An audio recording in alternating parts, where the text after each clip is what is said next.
Assalamualaikum warahmatullahi wabarakatuh. Hi everyone, my name is Yunia Nuhbatunnisa.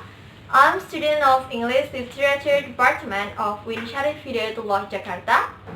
I'd like to tell you about pure and applied translation studies from the book Introducing Translation Studies by Jeremy Munday.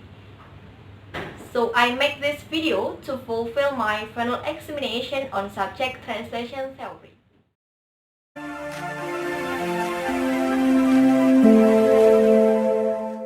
Well, translation is a word or activity that usually we often do.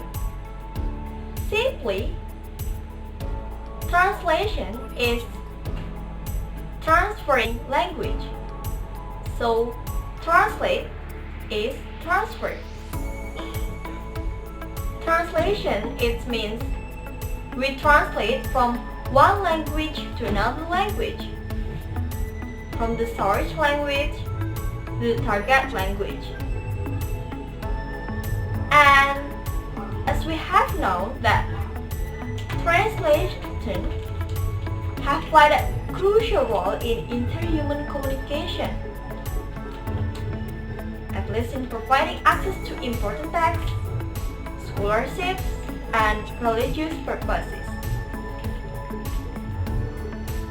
But the study of translation as an academic discipline has really begun in the past 60 years. In English-speaking world, this discipline is known as translation studies. So, what is translation studies? Translation studies is an academic discipline related to the study of the theory and the phenomena of translation. What is translation studies? Translation studies is an academic discipline related to the study of the theory and the phenomena of translation. According to Holmes' map, there are two major areas of translation studies. The first is pure translation studies, and the second is applied translation studies. Okay, let's talk about the first one, pure translation studies. Pure translation studies is divided into two.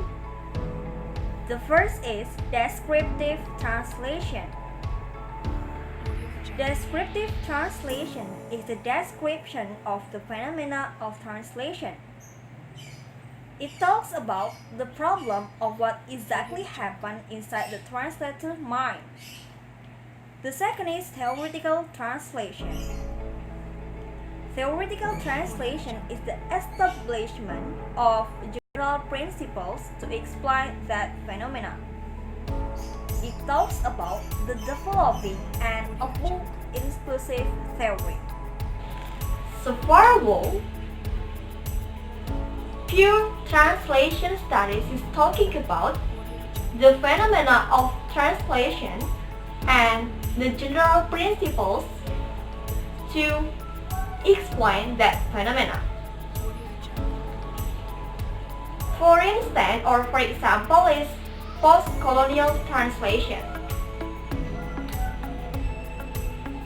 In a post-colonial context, the central intersection of the post-colonial theory and translation studies is power relations. So it's about the imbalance between colonized and colonizer. Let's take one case. Gitanjali is a song cycle originally written in Bengali. Then it translated into English. But the translator refashioned his Bengali original by eliminating its local detail in order to suit the sensibility of English poetry.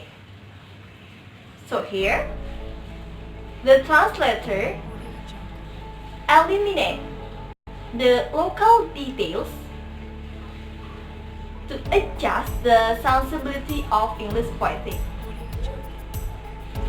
So that's all about pure translation studies. Okay, then let's talk about the second one, applied translation studies. Applied translation studies deals with the translations used. This relates to the tools used in translation. Applied translation studies. Applied translation studies is divided into three. The first is translator training. The second is translations aid. The third is translation criticism.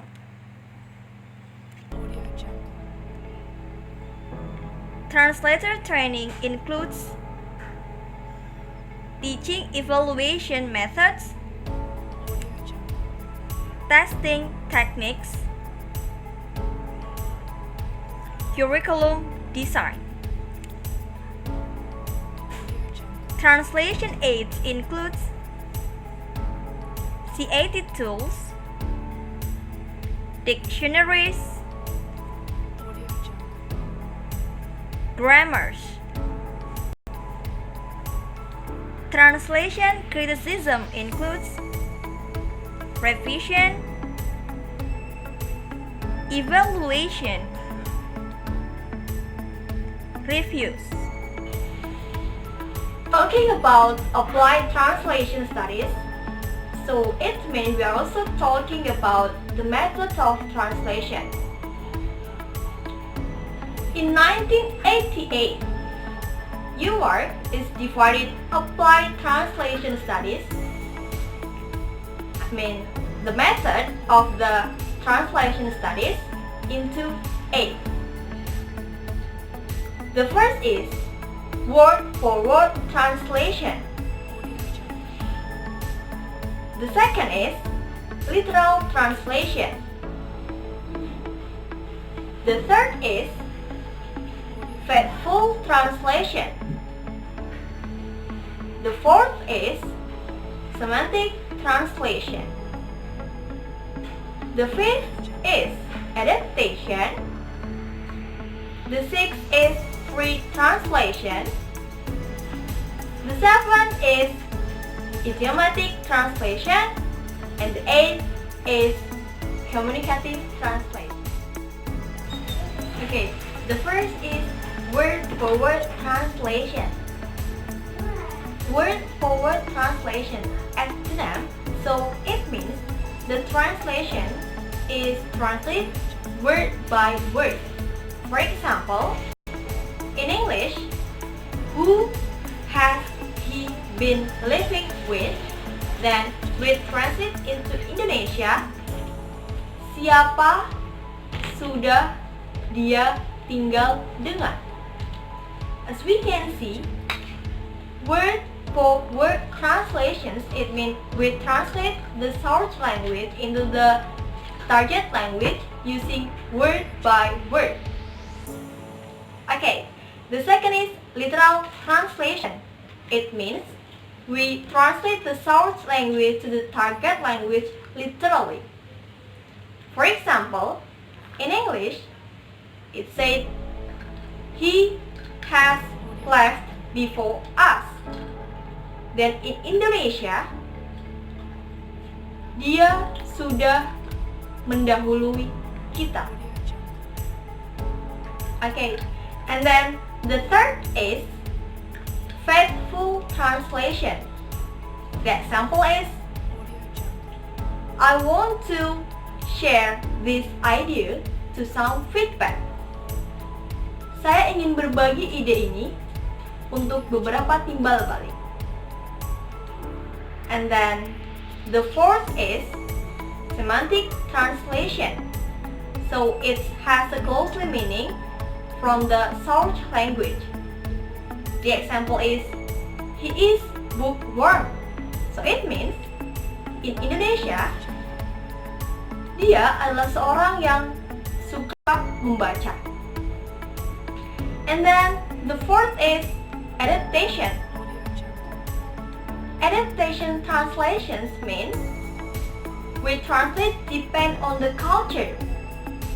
So like in English we say dear sir, and then we can translate yang terhormat. So it's related to the culture. Okay, the sixth is free translation. Free translation means we can use another language to translate it.